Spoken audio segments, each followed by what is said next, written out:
Amin. Lo apa artinya dikenal manusia tetapi tidak dikenal Tuhan? Nah, lebih baik kita dikenal Tuhan. Berikan waktu, maka nanti Tuhan akan angkat kita menjadi saksinya.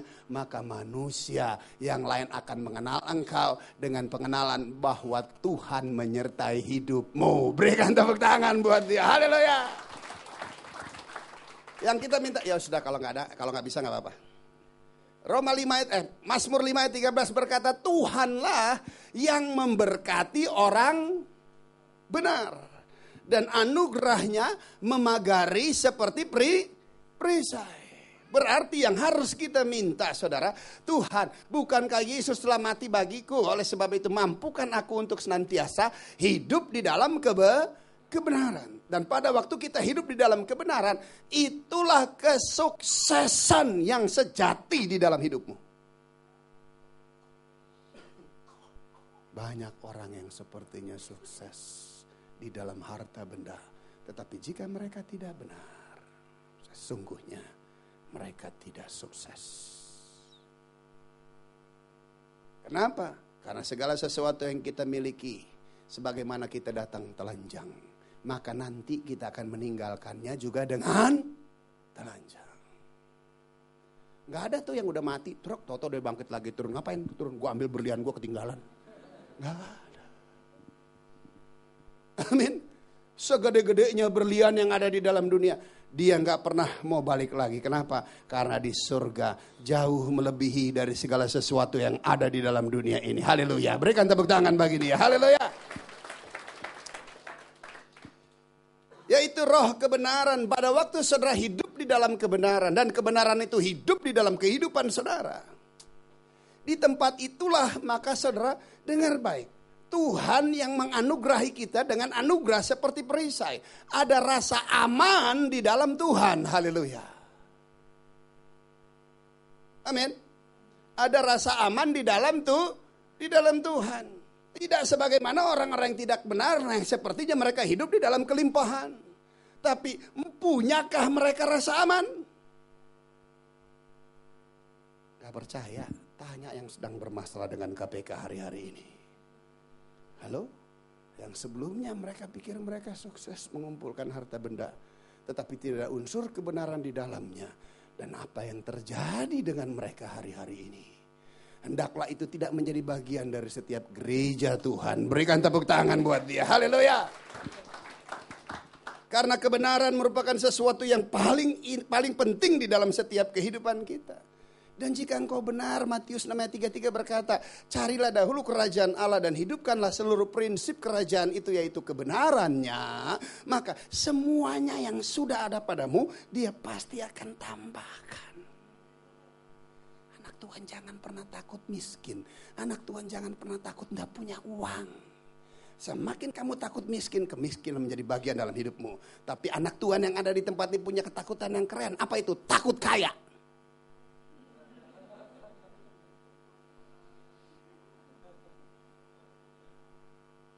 Amin. Kalau saudara takut kaya, kekayaan yang akan datang dalam hidupmu. Haleluya. Amin. Sehingga otakmu gak pengen cari kaya aja. Makin jauh tuh kaya. Dan anak Tuhan jangan pernah takut gak punya uang. Dengar baik, percetakan Republik Indonesia masih cetak uang. Amin Pak. Ya cuman kan belum di tangan. Tungguin on the way. Uang itu kan cuman muter. Amin. Saya pulang dapat PK, masuk gereja lain, keluarin lagi kolektor yang sana. Haleluya. Pulang lagi dapat PK, masukin kolektor. Hitung-hitung semua PK-nya persepuluhan, ngembaliin. Yang model gini aja ngasih persepuluhan, apalagi kamu darah Yesus. Amin. Persepuluhan kasih, walaupun kadang-kadang tarik-tarikan sama bini. Haleluya. Amin. Ya enggak sayang, kamu mewakili ibu-ibu yang lain di sini. Jadi berkat ya, haleluya, amin. Bilang sama sebelahnya, kalau kamu ibu jangan tarik-tarikan sama Tuhan persepuluhan, haleluya. mengembalikan persepuluhan. Dan akhirnya apa, dibangun lagi tuh. Uang tuh cuma muter, kasih istri pergi belanja segala kebutuhan keperluan, masuk lagi. Cuman muter-muter aja. Jadi jangan takut enggak punya. Yang penting sekarang hidup di dalam kebenaran, dan selebihnya saudara yang saya kasih dari kasih Tuhan. Pada waktu saudara hidup di dalam kebenaran, berkat Tuhanlah yang akan memberkati saudara, dan anugerahnya akan memagari seperti perisai. Artinya jika Tuhan yang memberkati, maka saudara hidup di dalam rasa aman dan penuh dengan ketenangan. Haleluya. Oleh sebab itu ikuti dong kebenarannya. Sebagai orang yang bergereja, hendaklah kebenaran firman Tuhan itulah yang menjadi bagian dalam hidup kita. Dan kebenaran itu harus seluruhnya. Enggak boleh separuh-separuh. Kita enggak boleh kutip ayat hanya sekedar untuk mengenakkan kehendak kita saja. Kita harus membacanya secara utuh dengan sepenuhnya. Jika engkau menerima kebenaran hanya sepenggal-sepenggal, kau tidak akan pernah menjadi orang benar. Tapi jika kita menerima kebenaran itu secara keseluruhan, maka kita menjadi orang benar. Haleluya. Amin. Selanjutnya di sini, dunia tidak dapat menerima dia. Sebab dunia tidak melihat dia dan tidak mengenal dia. Tetapi kamu mengenal dia sebab ia menyertai kamu dan akan diam dalam kamu.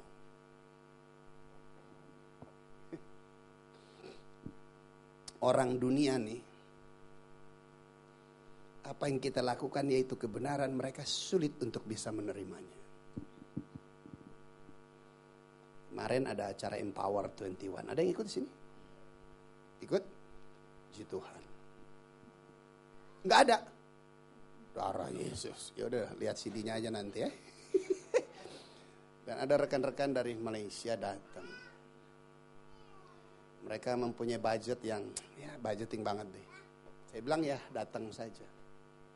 Akhirnya dengan dana yang ada, dengan kapasitas kemampuan semua yang saya miliki, semuanya dialokasikan ke sana. Ada teman berkata, mobil mana? 3 mobil dipakai semuanya ke situ. Terus selama 5 hari mobil dipakai begitu aja. Enggak ada hitung-hitungannya. Ya harusnya kan 1 mobil dipakai 1 hari paling enggak sampai gola. Haleluya. Betul? Kalau 3 mobil kan lumayan, kaliin sendiri. Nah kali 5 hari kan lumayan. Coba lihat. Saya katakan sama istri saya, enggak usah, itu hitung-hitungan dunia. Kita berikan yang terbaik. Kenapa? Karena itu juga kan Tuhan yang memberikannya. Haleluya. Amin. Buat orang dunia, apa yang kita kerjakan enggak masuk akal, enggak logika. Ngapain nyenengin orang kamu susah? Gini hari gitu loh, nyenengin dulu dong keluarga, baru nyenengin orang lain. Sampai ayam tumbuh gigi gak bakal bisa nyenengin orang lain. Haleluya. Halo? Amin. Mana saudara pikir? Senengin diri sendiri baru nyenengin orang lain, atau senengin orang lain dulu mengabaikan kepentingan dirimu? Yang apa yang B? Kalau di gereja malaikat aja sampai turun tuh malaikat. Kenapa? Karena dengar jawaban saudara yang menggentarkan surga. Haleluya. Amin. Loh, kalau kita mementingkan diri kita lebih dahulu, kita nggak akan pernah menjadi berkat buat orang lain. Ya habis itu nanti bagaimana dong kepentingan kita, siapa yang ngurusin? Pada waktu Tuhan berkata, berilah maka engkau akan diberi. Wah, jika Tuhan yang berfirman, dia bukan manusia, dia pasti akan menggenapi. Dan dia akan memberkati engkau dengan caranya yang heran dan luar biasa. Amin. Kami ini hamba-hamba Tuhan, aduh hidup tuh saudara, sekarang ada besok enggak, besok ada sekarang enggak. Cuman hidup harus berjalan, haleluya. Dan kehidupanku, kami semua bukan ditentukan dengan ada dan gak adanya.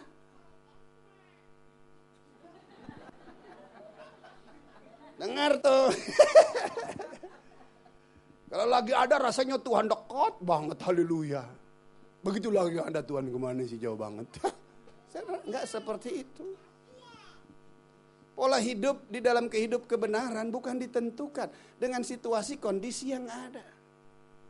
Hidup kita ditentukan akibat daripada hubungan kita dengan kebenaran itu sendiri. Saudara, waktu saya pertama sekali bertobat, saudara, orang gak ada yang percaya kalau saya bertobat. Jeki bertobat, tungguin ntar 6 bulan juga balik lagi. Sampai jadi ajang taruhan saya. Mereka pada bertaruh, tungguin ya, si Jeki ntar 6 bulan juga balik lagi. Antara 10 yang bertaruh, cuman 2 yang pegang saya. 8 pegang balik lagi. Saya tanya sama yang 2, kenapa lo pegang saya? Ya cuman buat sekedar ngeramein taruhan aja. berarti dia juga sebetulnya gak percaya. Dan selebihnya saudara, betul waktu saya bertobat, keluarga yang dekat saja gak ada yang memberikan pertolongan sama saya. Dan apa yang terjadi? Makan itu cuma 4 liter beras di bulan pertama. Saya doa saudara, dalam nama Yesus, rubah beras jadi 40 kilo. Untuk 1 bulan aja Tuhan. Apa yang terjadi? Bibir saya monyong 50 cm. Beras gak berubah saudara. Saya cuman bilang, Tuhan masa iya sih? Hidup dengan pola kekhawatiran untuk waktu yang akan datang masih menerpa hidup saya. Padahal Tuhan udah bilang masa depanmu penuh pengharapan di dalam Tuhan. Iya betul sih, faktanya 4 liter beras. Saya doa dalam nama Yesus gak berubah. Teringat deh, Yesus aja pernah dicobai. Dari batu suruh ubah jadi roti. Yesus rubah gak? Enggak tuh. Bayangin jika saya mampu Tuhan melakukan mujizat 4 liter beras jadi 40 kilo. Saya percaya sepanjang tahun si Jeki diundang di Hawaii. Haleluya. Kenapa datang berbondong-bondong? Pendetanya sanggup mampu mengubah 4 liter beras jadi 40 kilo. Yuk kita datang, ngapain ke situ? Cari?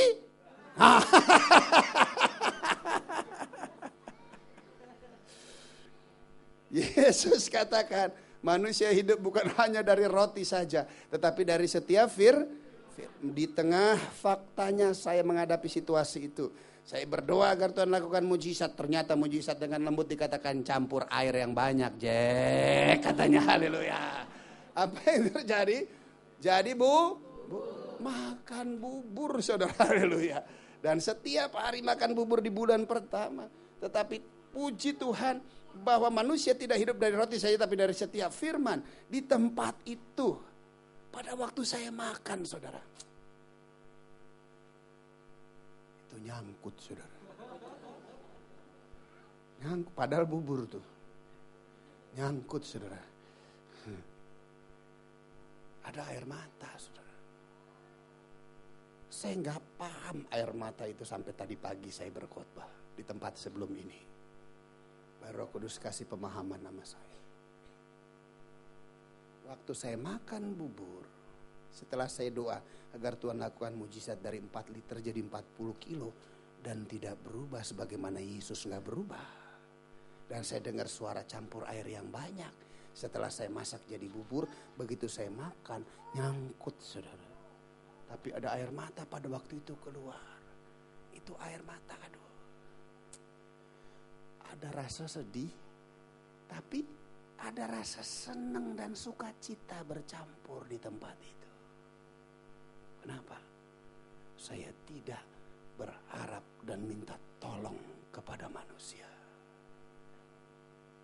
Saya mengucap syukur dengan apa yang ada. Dan saya menerima arahannya. Sekalipun mantan preman gitu loh. Aduh. Manado lagi tankinya 12 liter. Aduh. Kalau makan mulu blebek, haleluya. Tapi kali itu bisa menerima, dan ada air mata, ada kesedihan, tetapi di dalamnya ada sukacita. Artinya di dalam Yesus pada waktu kita hidup sebagai orang benar karena Dia membenarkan kita, ada penghiburan yang melampaui batas akal dan kemampuan kita. Haleluya. Amin. Ada perbedaan yang nyata. Semua punya masalah, semua punya penderitaan, semua punya pergumulan di sepanjang kehidupan seluruh umat manusia yang ada di dalam dunia. Tetapi ada perbedaannya dengan setiap kita yang percaya serta hidup di dalam kebenaran. Penderitaan boleh sama, tetapi respon sikap hati kita lah yang berbeda. Berikan tepuk tangan buat dia. Haleluya. Amin. Dalam Yesus ada penghiburan yang luar biasa. Ini merupakan janjinya. Dan akhirnya apa yang terjadi? Dia naik ke atas kayu salib dan dia mati. Dan setelah dia mati, dia buktikan mujizat terbesar sebagaimana tadi senior pastor berkata. Dia bangkit dari antara orang mati. Dan setelah dia bangkit dari antara orang mati, dia menyatakan dirinya kepada para murid. Agar para murid mempercayai setiap firman yang dia sampaikan. Para murid pada waktu itu dengar firman cuman gak nyangkut-nyangkut. Para murid lihat firman gak nyangkut. Para murid melakukan mujizat bersama Yesus tetap gak nyangkut. Kadang-kadang kita juga kan kalau lihat jemaat, aduh gak nyangkut-nyangkut tuh firman. Haleluya.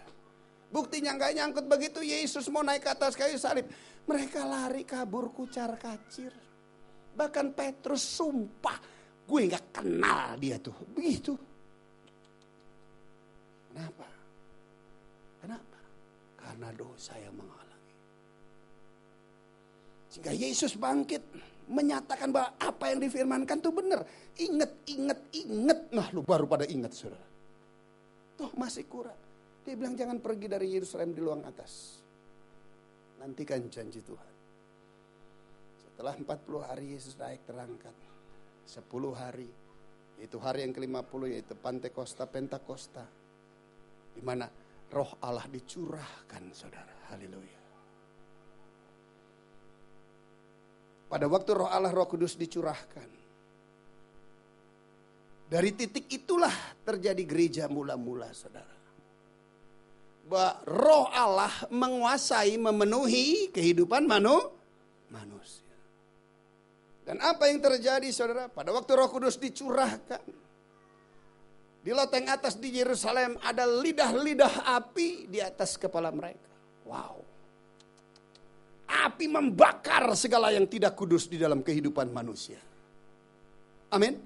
Sehingga kemuliaan Tuhan dinyatakan di dalam hidup manusia. Saudara, pengurapan itu harus datang dari Tuhan. Jangan minta urapan orang lain, itu perjanjian lama. Perjanjian baru harus Tuhan yang mengurapi, saudara. Dan lebih dahsyat. Sebagaimana Elisa dengan Elia. Elisa bilang begini, berikan aku double porsi. Elia bilang, berat permintaanmu. Tapi jika engkau melihat aku terangkat ke surga, maka apa yang kamu minta kamu mendapatkannya. Jadi Elisa ngikutin aja kemana-mana tuh Elia. Akhirnya waktunya kereta kuda ngejemput Elia. Itu jubahnya Elia kepluk ketinggalan tuh. Elisa melihat bahwa Elia naik ke surga dan dia lihat jubahnya. Dan jubah Elia itu diambil oleh Elisa. Dipakai untuk ngebelah sungai Yordan. Pus. Terbelah tuh sungai. Dan dia pakai jubah Elia itu. Double porsi dia melayani Tuhan dalam zamannya. Amin. Yosua dengan Musa. Sebagaimana aku menyertai Musa, aku akan menyertai engkau. Wow, haleluya. Amin. Yosua merebut tanah perjanjian. Amin.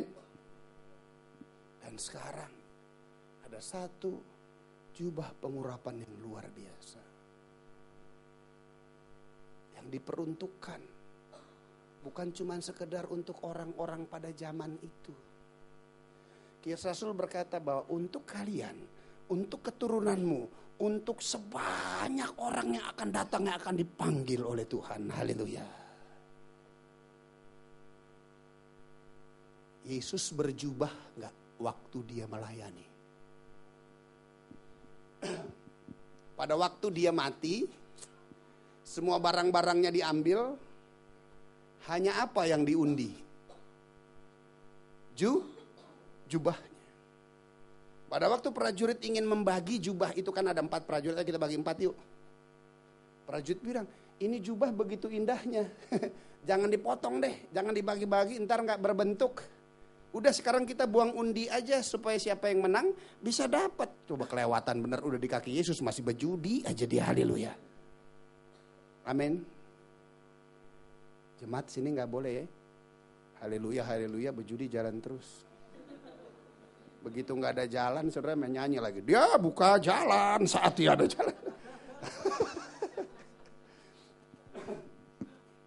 Amin. Kadang-kadang begitu game, haleluya, puji Tuhan. Waduh, puji Tuhan nge-gamein judi. Kadang-kadang suka ngiris, suka medih deh. Lagunya rohani, perbuatannya masih jauh dari rohani-rohana. Tontonannya rohani, perbuatannya rohana. Bilang sama sebelahnya, nggak ada yang di sini kayak begitu. Haleluya. Amin. Amin, amin. Jubah Yesus nggak bisa dipotong. Gak mau dipotong. Lihat Yesus memakai jubah itu. Dan dia melayani dengan cara yang luar biasa. Yesus berkata, jika engkau percaya, engkau sanggup melakukan apa yang aku lakukan, bahkan lebih lagi. Dan inilah waktunya. Pada waktu mereka menunggu bahwa Yesus akan memberikan pengurapan dan rohnya. Bukan jubah Elia yang ketinggalan yang dipakai oleh Elisa. Tetapi jubah Yesus Tuhan. Saya buka aja deh.